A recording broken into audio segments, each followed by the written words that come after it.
মই হেমন্তই মোৰ ইউটিউব চেনেললৈ আপোনালোকক স্বাগতম জনাইছোঁ।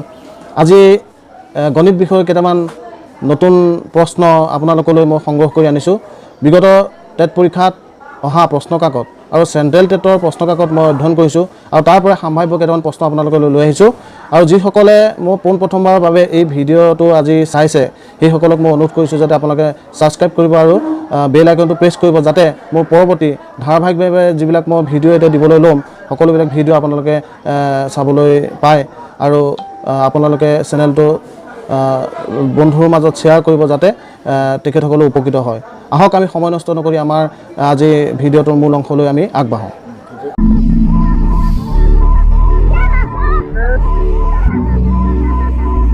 বৰ গুৰুত্বপূৰ্ণ প্ৰশ্ন আমি আলোচনা কৰিবলৈ লৈছোঁ।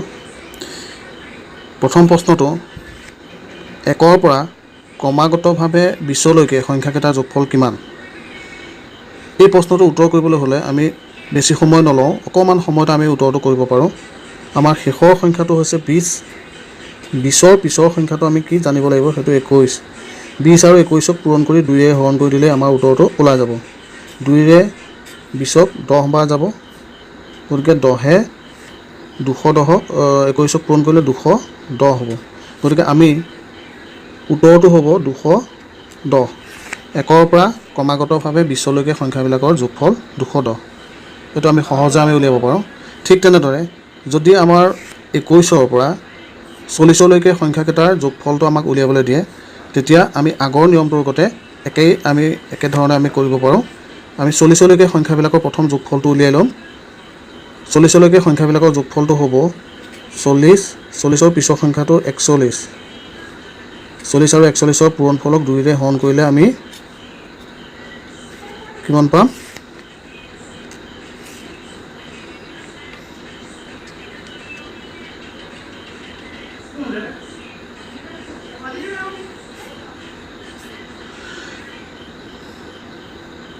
820।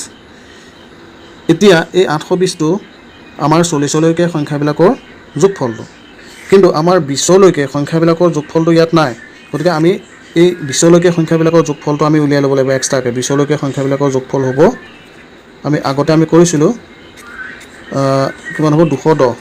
এই 20লৈকে সংখ্যাকেইটাৰ যোগফলটো আমি ইয়াৰ পৰা বিয়োগ কৰি দিব লাগিব। 820ৰ পৰা 210টো আমি বিয়োগ কৰিলে আমি কিমান পাম? 610। গতিকে আমি 40লৈকে সংখ্যাবিলাকৰ যোগফলটো হ'ব 610। ঠিক তেনেদৰে আমি আৰু কেইটামান প্ৰশ্ন মই সাজু কৰি আনিছোঁ। এইটো হৈছে ভগ্নাংশৰ প্ৰশ্ন। ভগ্নাংশৰ প্ৰশ্নটো হৈছে কি, ভগ্নাংশবিলাকৰ আমি জানো যে দুটা অংশ থাকে, এটা লব আৰু এটা হৰ। ওপৰৰ অংশটো লব আৰু তলৰ অংশটো হৰ। আমাৰ এই প্ৰশ্নটোত আমি গোটেইকেইটা লব একে লব আছে, মানে লবকেইটা একেই আছে, 7 7 7 7 7, আৰু হৰকেইটা আমাৰ বেলেগ বেলেগ আছে। এই ভগ্নাংশকেইটাৰ ভিতৰত আমি কোনটো ডাঙৰ আৰু কোনটো সৰু, কোনটো ডাঙৰ বা কোনটো সৰু, যিকোনো এটাহে আহিব, ডাঙৰটো কোনটো বা সৰুটো কোনটো, এইটো সুধিবলৈ আহিব। গতিকে আমি তৎক্ষণাত আমি চকুৰে চায়ে আমি ইয়াৰ ডাঙৰ সৰু আমি বাচিব পৰা এটা পদ্ধতি মই আপোনালোকক ক'ব বিচাৰিছোঁ যে হৰবিলাক যেতিয়া বেলেগ বেলেগ হ'ব, লববিলাক যেতিয়া একে হ'ব, তেতিয়া আমাৰ চবতকৈ ডাঙৰ হৰ যিটো আছে সেইটোৱে হৈছে সৰু ভগ্নাংশ। গতিকে সৰু ভগ্নাংশটো হ'ব কিমান? 25/7। আৰু হৰবিলাক যেতিয়া বেলেগ বেলেগ হৈ থাকিব, তেতিয়া চবতকৈ সৰু হৰটো থকা ভগ্নাংশটো হ'ব চবতকৈ ডাঙৰ ভগ্নাংশ। গতিকে ইয়াত চবতকৈ ডাঙৰ ভগ্নাংশটো হ'ব 9/7। ঠিক তেনেদৰে আমি আৰু এটা প্ৰশ্ন ল'ব বিচাৰিছোঁ। সেই প্ৰশ্নটোত কি হৈছে, আমাৰ হৰবিলাক একে আছে কিন্তু লববিলাক আমাৰ বেলেগ বেলেগ। এনেকুৱা ধৰণৰ প্ৰশ্নৰ ভিতৰত আমাৰ কোনটো ডাঙৰ কোনটো সৰু আমাৰ বাচিবলৈ কেতিয়াবা আহিব পাৰে, আৰু এইটো অহাৰ সম্ভাৱনা অধিক। গতিকে আমি এনেদৰে আমি হৰবিলাক যেতিয়া একে হৈ থাকিব, তেতিয়া আমাৰ যিটো লব আটাইতকৈ সৰু সেইটো হৈছে চবতকৈ সৰু ভগ্নাংশ। গতিকে ইয়াত সৰু ভগ্নাংশটো হ'ব 10/1, আৰু যিটো লব আটাইতকৈ ডাঙৰ সেইটো হৈছে চবতকৈ ডাঙৰ ভগ্নাংশ। ডাঙৰ ভগ্নাংশটো হ'ব 10/9। এনেদৰে আমি ভগ্নাংশৰ বিভিন্ন প্ৰশ্ন আছে, মই বাছি বাছি আপোনালোকলৈ পুনৰ প্ৰশ্ন আনিম।